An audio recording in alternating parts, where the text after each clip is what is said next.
Përshëndetje gjithëve dhe mirë se vini në episodin e parë të podcastit Në rrjet me mua, Reze Këqiko. Ky është kapitulli i parë i një rrugtimi të ri medial që vjen nga zemra basketbollit tonë, një platformë e freskët, dinamike dhe autentike e prodhuar nga Federata e Basketbollit Kosovës.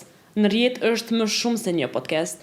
Është vendi ku rrëfehen histori që nuk i dëgjoni zakonisht, është ura që na lidh më ngushtë me ju.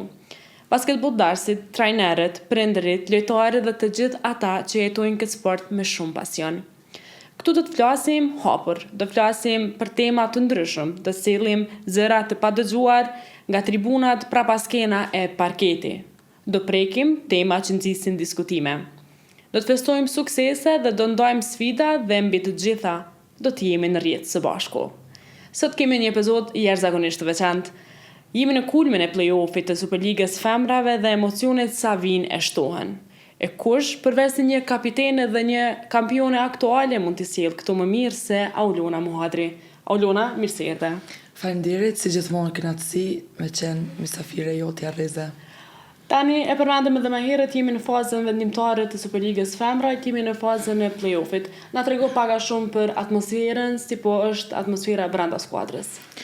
Atmosfera brenda skuadrës është jashtëzakonisht e mirë, përveç Tinorit Rego që kemi përfunduar me një atmosferë shumë të mirë. Tani sikur më parë do të jemi të bashkuara dhe të përçojmë energji sa më mirë mbështetje për njëra tjetrën, kështu që atmosfera është e mirë, lojtë forta po na presin dhe besoj dhe shpresoj në fitoret e radhës. Kemi qenë dëshmitar të një super edicioni dinamik, secila ndeshje ka qenë e paparashikueshme, por çka e dallon edicionin e rregullt nga këto ndeshjet e play-offit? Cili është ai dallimi? Dallimi i sezonit të rregullt në përgjithësi prej lojrave që zhvillohen në play-off është sepse në edicionin e rregullt të lojrave, edhe nëse bën ndonjë gabim, hapësira për me u korrigjuar shumë më e madhe dhe ke kohë apo ke luksin që të rikuperosh gabimet që i ke bën. Ndërsa në fazën e play-offit është shumë më vështirë për shkak se pengesat janë shumë më të mëdha në kuptimin që presioni është më i madh, çdo gabim kushton shumë, çdo top është shumë më i rëndësishëm, kështu që normal rëndësia më e madhe e lojrave të play-offit është për shkak të vendimit që do të merret pas çdo loje që mund të jetë afër titullit. Përballë keni një rival që është KBFP-ja 03, një skuadër që ka treguar potencial këtë edicion. Çka presim ka këto përballje? Çka e bën veçantë? Është finale, është play-off, por ballafaqimet, çka i veçantë? Po, ekipi PA03 është, mendoj unë, një ekip kundërshtar mjaft i denjë për neve, jo rastisht janë finalistët dhe ata. Kështu që është lojë e vështirë normal, është ekip pak më i papërshtatshëm, nga se është ekip që ka lojtarë që janë më me përvojë në kuptimin lojtarëve të huaja, të cilët kanë është njëra për shembull Tolle Frit që ka luajtur më herët edhe në Kosovë dhe ka këtë eksperiencën e është një kombinim i mirë i lojtarëve vendore me ato të huaja. Po, dhe është një lojë pak më e shpejtë. Vrehet edhe në lojra që zakonisht vinë publika me na pa dhe thonë që lojët e femrave po bëhen shumë më të shpejta sa që kanë qenë më herët. Dhe po, është një kundërshtar shumë i papërshtatshëm për neve, po unë besoj në fitoren të cilat do t'i kemi në ditëve në vazhdim për lojrat e radhës.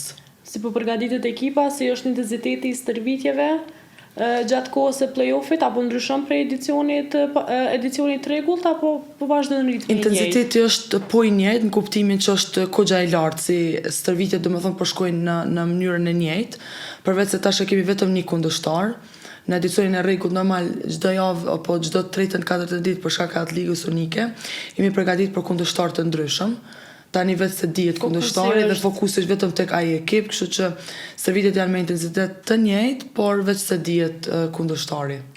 Pas një super edicioni që e keni pasur, a ka ndonjë moment interesant? Diçka fani që dëshiron me nda me neve nga ndeshjet, nga stërvitja, e besa edhe nga festat të shumë fitoreve që i keni të si kapitene, shumë kupave që i ke ngritur lart me skuadrën.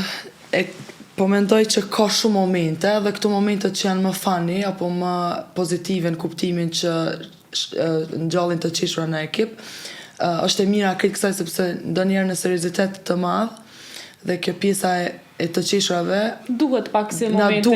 Na duhet, po kështu zakonisht momentet më fan janë në kombi, në autobus që na ndodhin përgjithësi, po një kisha dosh me përmend ka qenë në një intervistë ku ka qenë Ulpiana duke na marrë mu Arbnurën dhe Djedonën dhe këto vajzat e reja duke na lag me ujë, kanë rshi domethënë komplet dhe janë rëdzu, ka qenë një gafe vërtet.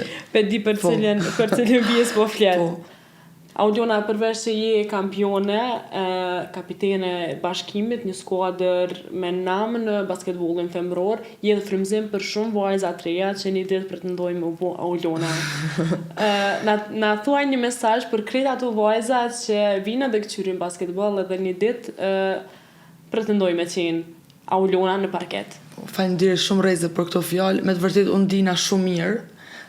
Kur mendoj edhe kur e shoh që njerëzit, ndoshta edhe vajzat e reja kanë mua si model.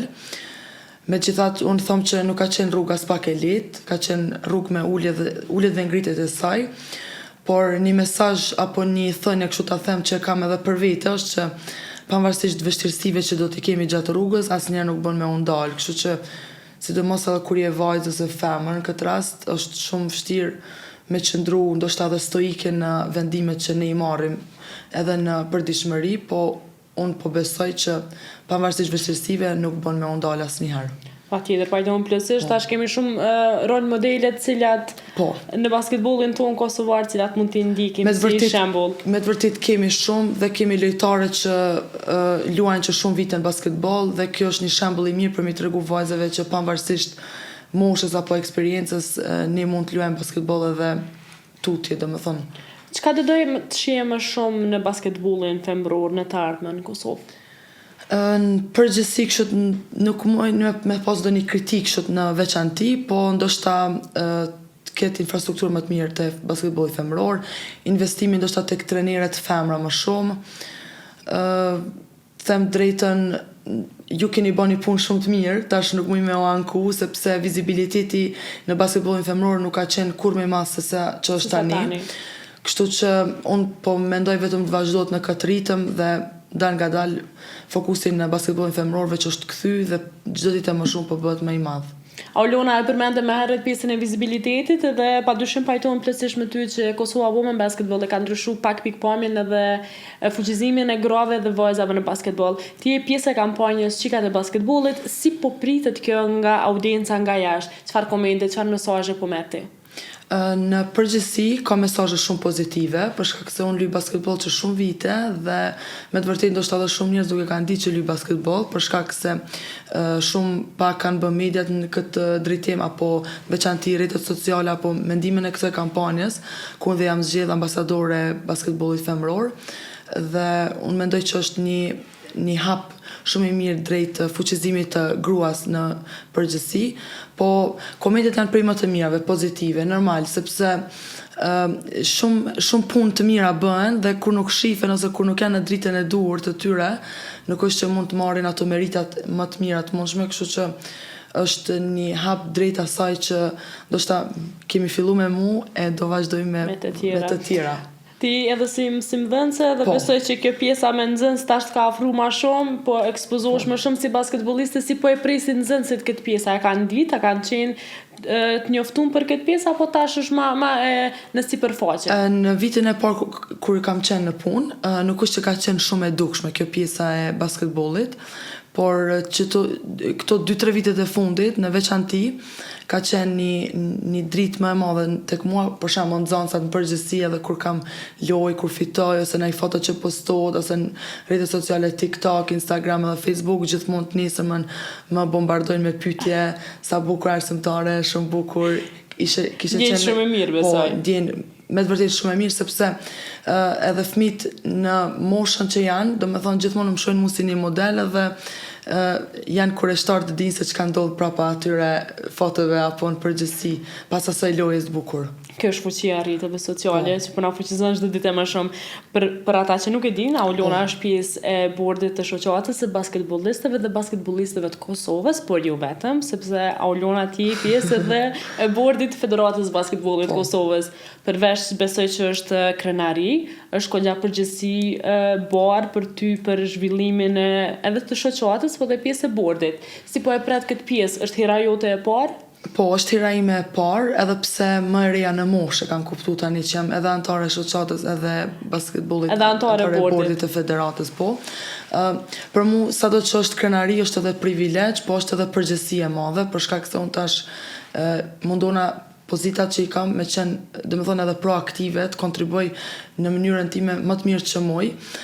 Shoqata e basketbollistëve të Kosovës është kriju një nismë shumë e mirë për me pas za dhe sportistat edhe në përgjithësi probleme që ata i kanë në klubet e tyne, ta kenë një adresë, një vend ku ata mundën me i tregu hallet ose probleme që i kanë me bordet e tyre në ekipe apo në përgjithësi çdo problem që e kanë.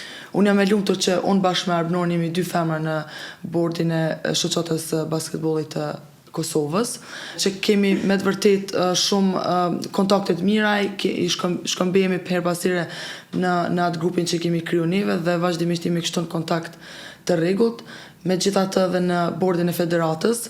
Për herë të parë du me nda këtë detaj, unë më herët kur kam qenë lejtare nuk e kam pa shumë punën që po bëhet brenda në federat. Gjithmonë çka është pa vetëm një foto apo një gjë kështu që kemi mujt ne me pa.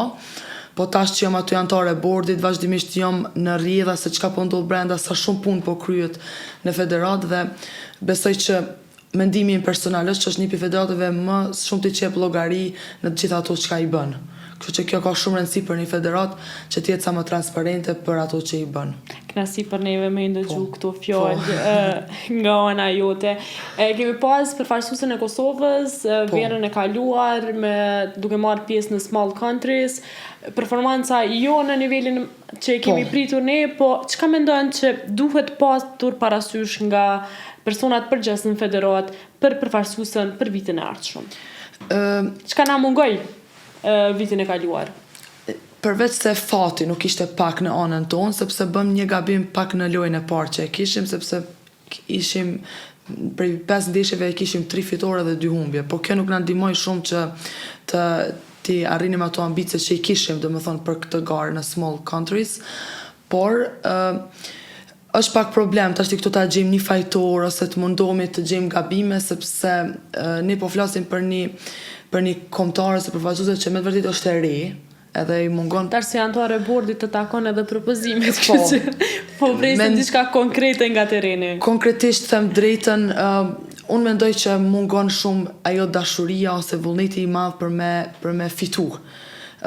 Po vrej edhe shpesh të gjeneratat e reja sikur po e shohin veç si lojë edhe jo diçka më tepër. Për shembull, ta përfaqësos vendin është një gjë shumë e madhe dhe normal me shumë përgjegjësi dush me marr edhe me vesh fanellën. Po. Absolutisht nuk du të drejtu gishtin nga askush, ne do të jemi gjithë autokritik, mas pari ta ngrejmë gishtin nga vetja, pastaj tek të tjerët, me punu me gjeneratat e reja më shumë, me trajner të ri, me trajner që kanë energji shumë, me vajza që duan të punojnë më shumë, e kështu. Unë mendoj që ndëgjoni, vendi ju nuk është se nifet për shumë tradit në kuptimin e lojrave grupore. Për që atë edhe unë mendoj që shpeshar kemi ngicën këto kombëtare që marrin pjesë qoftë në basketball ose në futboll ose në kombëtare të tjera, edhe pse shpeshar po dëshmohet e kundërta me disa sportet të tjera. Kampion FIBA U18, këtë vit kemi qenë kampion, kështu që ajo është më se vërtet, por në përgjithësi mendoj që kemi nevojë të punojmë më shumë në grup se sa si individ. Patjetër. Aulona, faleminderit shumë për kohën, energjinë dhe sinqeritetin tënd. Ka qenë kënaqësi me të pas mysafirën e parë në podcastin Rrjet. Faleminderit shumë Reze, edhe ty ishte kënaqësi shumë. Ju që na dëgjuat, faleminderit që qëndruat me ne. Mos harroni ndiqni ndeshjet e play-offit të Superligës Femra sepse na presin ndeshje super emocionuese për kranin skuadrat tuaja. Për më shumë informacioni, ju lutem vizitoni faqet tona Kosova Women Basketball Federation dhe Kosova Basketball Federation. Deri në episodin tjetër, rini në rrjet.